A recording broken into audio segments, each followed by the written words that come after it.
Politiesysteem werkt slecht, Zeeuwse agenten voelen zich niet veilig. Het is maandag 22 juni, dit is Zeeland Nu. Politievakbond slaat alarm. Opnieuw gif in mosselen- en oesterpercelen. En groot werk bij SAS van Gent is begonnen. Dames en heren, goedenavond. Zeeuwse agenten voelen zich onveilig door de aanhoudende problemen met het communicatiesysteem C2000. In januari werden nog aanpassingen aan het systeem gedaan, maar daardoor zijn de problemen alleen maar toegenomen. Tot grote zorgen van politievakbond ACP.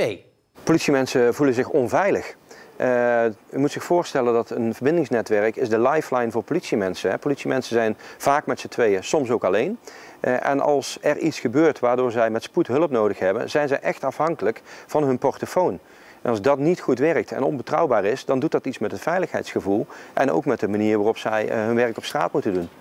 Sinds 2007 werken alle hulpdiensten met C2000. OC, de 1337 met Het communicatiesysteem kampt echter al vanaf het begin met problemen. Wij horen gewoon van collega's veel problemen in de verbindingen. Dat ze slecht contact hebben met elkaar, slecht contact hebben met de meldkamer. Ja, en dat leidt gewoon tot lastige communicatie op de momenten dat het ertoe doet. Ook uit Zeeland komen meldingen dat het systeem hapert. Als je kijkt waar ze geografisch vandaan komen, is het eigenlijk van het zuiden tot het noorden van Zeeland en van het oosten tot het westen, alle hoeken. En bepaalde hoeken van Zeeland zijn dan erger dan andere, maar ze zijn echt wel verspreid over de hele provincie Zeeland. De communicatieproblemen geven niet alleen de agenten een onveilig gevoel, ook voor de burger kan het een probleem geven. Bedenk je een medisch incident, iemand met een hartinfarct en wij komen daar als eerste te plaatsen als politie en verlenen de eerste hulp, dan zijn wij gewend om de medische informatie direct door te spelen naar de meldkamer. Als dat hapert en niet goed werkt, dan kunt u zich er alles bij voorstellen dat het ook voor de patiënt in deze heel gevaarlijk kan zijn. Het vertrouwen in het systeem is door alle blijvende problemen tot een minimum gedaald. In mijn beleving en in de beleving van onze leden is C2000 nooit 100% goed geweest. En dat is het nog steeds niet. En ik begin me langzaamaan af te vragen of dat ooit goed komt. Bij het districtskantoor van de politie in Middelburg staat verslaggever Mercy Kamermans. Mercy, dit is de zorg van de politievakbond. Die spreekt namens de agenten op straat. Hoe reageert de politieleiding eigenlijk op deze beschuldigingen en zorgen? Nou, dat C2000-systeem dat is van het ministerie van Veiligheid en Justitie. Zij zijn verantwoordelijk en doen dus ook de woordvoering. De politie zelf wil dus niks zeggen hierover. En het ministerie zelf die geeft aan, ja, we werken keihard achter de schermen om dit op te lossen. En eigenlijk zijn alle partijen daar ook wel van overtuigd. Maar ja, ze geloven er niet echt in dat dit nog goed gaat komen. Ze vinden het allemaal maar een beetje labwerk en vandaar ook die kritische geluiden. Ja, opvallend is wel dat het C2000-systeem door alle hulpdiensten gebruikt wordt. Hoe komt het dan dat vooral de politie er veel last mee heeft? Het wordt inderdaad ook gebruikt door de brandweer, de KNRM, de ambulance. Maar zij gebruiken het wel veel minder intensief. En daardoor hebben ze natuurlijk ook dan minder storingen. De politie is echt 24/7 afhankelijk van dit systeem. En daardoor hebben zij er het allermeeste last van. En is er dan al tot slot nog een oplossing? Wat wil de ACP nu eigenlijk dat er gaat gebeuren?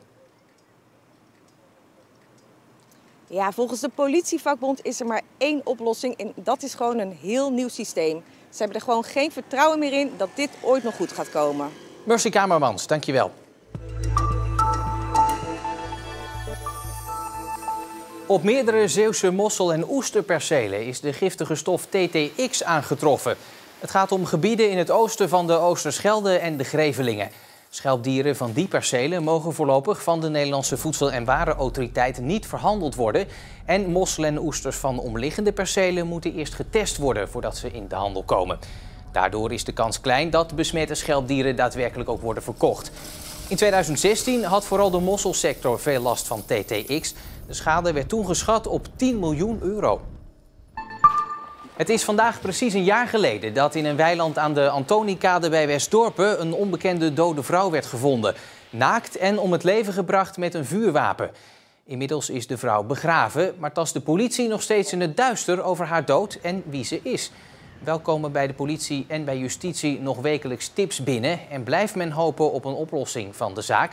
Maar op dit moment ontbreekt nog steeds elk spoor van wat zou kunnen leiden naar de identiteit van de vrouw en een mogelijke dader. In de loop van de jaren zijn er al heel veel gekke dingen uit de Middelburgse wateren gevist. Zoals kerstbomen, verkeersborden en vooral veel fietsen. Vandaag bestond de buit voornamelijk uit blikjes, papier en plastic flesjes. Met de rondvaartboot wordt tot eind augustus iedere maandagochtend in Middelburg gevist naar afval.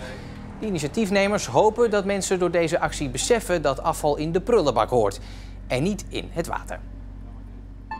En Zeeland behoudt 2 vensters in de Nederlandse kanon van de geschiedenis. De watersnoodramp van 1953 en ook Michiel de Ruyter mag blijven in de vernieuwde versie waarin 10 oude vensters vervangen worden door 10 nieuwe. Het venster over Michiel de Ruyter is wel aangepast, laat de commissie weten, zodat er nu meer aandacht is voor de negatieve kanten van de Gouden Eeuw. Bovendien komt er nog een nieuw venster bij over het vooruitstrevende romankarakter Sarah Burgerhardt van de Vlissingse schrijfster Betje Wolf.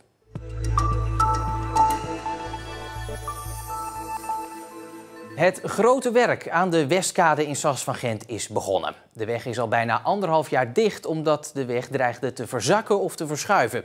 De eerste klus is het plaatsen van nieuwe damwanden om zo'n verzakking tegen te gaan. En zo zien ze eruit, de grote damwanden die de Westkade bij Sas van Gent moeten gaan verstevigen. De komende 5 weken worden ze geplaatst, maar volgens de aannemer hoeven de inwoners van Sas van Gent niet bang te zijn voor aanhoudende heigeluiden. We zijn vandaag nog met de voorbereidende werkzaamheden bezig voor het trillen van de damwand. Dus wat we nu aan het doen zijn is de mal, die zijn we aan het zetten, waarbinnen we dan de damwand over de hele lengte van 200 meter zullen trillen. En die voorbereidingen zijn we nu aan het doen. Dat trillen van een damwand klinkt ongeveer zo. De verwachting van Roger is dat het trilgeluid voor minder overlast zorgt in Sas van Gent dan dat een heimachine had gedaan. We noemen het eigenlijk heien, maar het is niet met een heiblok dat op geslagen wordt, wat natuurlijk voor overlast veroorzaakt. Maar ze worden getrild en mensen merken daar heel weinig van. Om de damwanden aan de waterkant te kunnen plaatsen worden deze grote trillapparaten in deze grote kraan gehangen. Als de oever na dat werk weer stabiel is, kan er met het opbouwen van de kade en de weg worden begonnen. Aan een prognose waagt niemand zich meer. Ik durf er eigenlijk niet een harde uitspraak over te doen. We gaan er nu wel van uit dat voor het eind van het jaar dat het niet haalbaar is. Ik ben liever wat voorzichtiger en realistisch dan dat we opnieuw mensen moeten teleurstellen. En dus blijft omrijden voor inwoners van Sas van Gent en bezoekers nog tot 2021 dagelijkse kost. Ze rukken 2000 keer per jaar uit om dieren in nood te helpen, de vrijwilligers van Dierenambulance Zeeland. Zeker in deze tijd van het jaar hebben ze het druk met meldingen uit de hele provincie. En vooral in Zeeuws-Vlaanderen kunnen ze nog wel wat extra handen gebruiken. Deze is gevonden in de brandgang. Hij vloog niet weg en dat klopt ook, want hij is nog veel te jong. Hij is nog niet voldoende veren. En dan is hij naar hier gebracht en wij voeden hem nu bij. En dan kan hij zo snel mogelijk naar de mikken, maar dat hij bij soortgenoten kan opgroeien en kan leren hoe die wilde kraai moet zijn. Dit is Marleen van der Velde. Al 9 jaar is ze vrijwilliger op de dierenambulance in Zeeuws-Vlaanderen. En dat is soms hard werken. Het regent jonge vogeltjes. En omdat het zo droog is, zijn ze ook allemaal heel erg mager. En nu zeker in de coronatijd. Mensen zijn meer thuis, zijn meer met de natuur bezig, wandelen meer. Dus zien ook meer. Ja, goedemiddag, Dierenambulance Zeeuws-Vlaanderen. We hebben de melding gekregen dat er een meeuw zit die niet meer kan vliegen. Marleen doet haar vrijwilligerswerk met veel passie, maar het is niet alleen maar leuk. Nog niet zo lang geleden kregen we een melding van een konijn in een glasbak. En dat is dus bewust door iemand daar levend ingegooid. En dan zijn we allemaal een dagje van slag. Dan is het niet leuk. De meeuw ligt op het terrein. We kunnen gewoon eventjes het terrein oprijden. Hij is daar ergens in de buurt. Hoewel het nu druk is met vogels, helpen de vrijwilligers ook andere dieren in nood. Huisdieren, maar ook wilde dieren, egeltjes, vogeltjes. Dan gaan we op zoek naar de geschikte opvang. En dat is of het dierenasiel in Terneuzen voor honden en katten.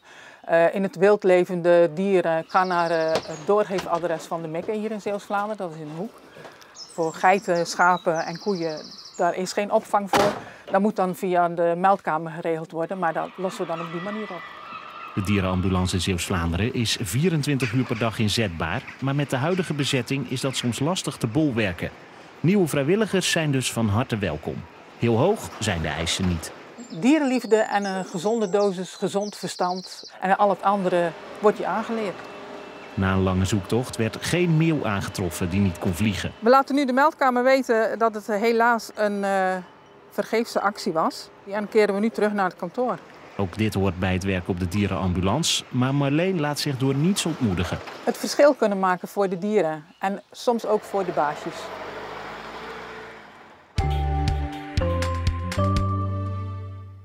Aan zee was het vandaag een prachtige dag met nauwelijks enige bewolking en een zwakke tot matige westenwind. Landinwaarts kwamen er wel wat stapelwolken voor, maar ook daar was het behoorlijk zonnig. Morgen dan komt er een zwakke oostenwind en met de zon daarbij wordt het dan uiteindelijk 's middags een graad of 24 à 25. En straks weer een nieuwe uitzending van Trots op Zeeland. Vandaag met aandacht voor tekenaar Jan-Willem Hament. Een knus kamertje. Ja.